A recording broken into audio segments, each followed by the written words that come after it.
أعوذ بالله من الشيطان الرجيم بسم الله الرحمن الرحيم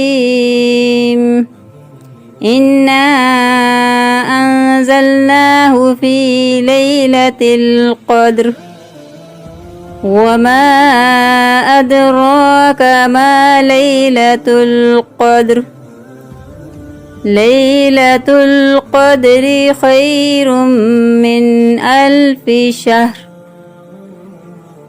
بے شک ہم نے قرآن کو شب قدر میں اتارا، اور تم کیا سمجھتے ہو کہ شب قدر کیا ہے؟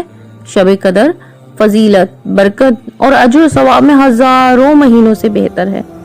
سورہ قدر آیت 103، ترجمہ عرفان القرآن۔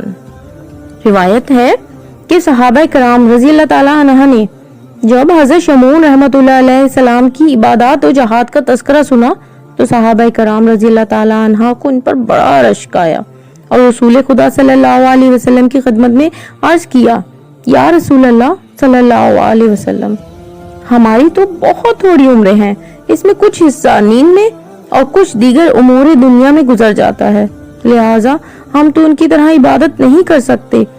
اس پر امت کے غم خوار نبی صلی اللہ علیہ وسلم غمگین ہو گئے تو اسی وقت حضرت جبرائیل امین حاضر ہوئے اور اللہ کا پیغام دیا کہ پیارے حبیب صلی اللہ علیہ وسلم رنجیدہ نہ ہو، آپ صلی اللہ علیہ وسلم کی امت کو ہم نے ہر سال میں ایک ایسی رات عنایت فرما دی ہے کہ اگر وہ اس رات میں عبادت کریں گے تو حضرت شمعون رحمۃ اللہ علیہ کی ہزاروں ماہ کی عبادات کی اجر و ثواب سے بھی بڑھ جائیں گے۔ اس رات اللہ اپنے بندوں کو کثرت سے مغفرت فرماتا ہے۔ اس رات فرشتوں کا نزول ہوتا ہے جو فجر تک رہتا ہے۔ فرمایا گیا، تنزل الملائكة والروح فيها بإذن ربهم من كل أمر سلام هي حتى مطلع الفجر صدق الله العظيم۔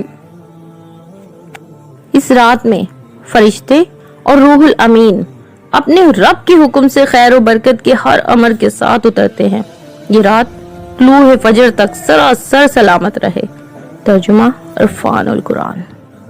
انشاءاللہ سورہ قدر کی آیت اور ترجمے سے شب قدر کی اہمیت اور افادیت ہمیں بخوبی سمجھ آ گئی ہوگی، تو دیر کیسی، چلے مل کر کمنٹ میں سبحان اللہ لکھتے ہیں اور ویڈیو کو لائک کر کے سبسکرائب بھی تو کر لیتے ہیں۔ انشاءاللہ بہت جلد پھر ملاقات ہوگی۔ جزاک اللہ، اللہ حافظ۔